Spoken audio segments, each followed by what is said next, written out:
আসসালামু আলাইকুম, সবাই কেমন আছেন? এই আমার ছেলেটাকে নিয়ে বাজারে বাড়িয়েছি।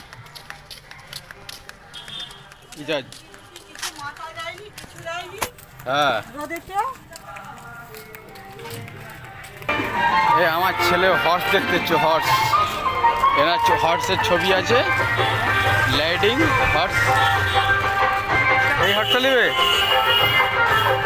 ইজাজ? চলো চলো, হর্স, বড় হর্স তোমাকে কিনে দেবো, চলো। হ্যাঁ, মন্দিরে সাজিয়েছে।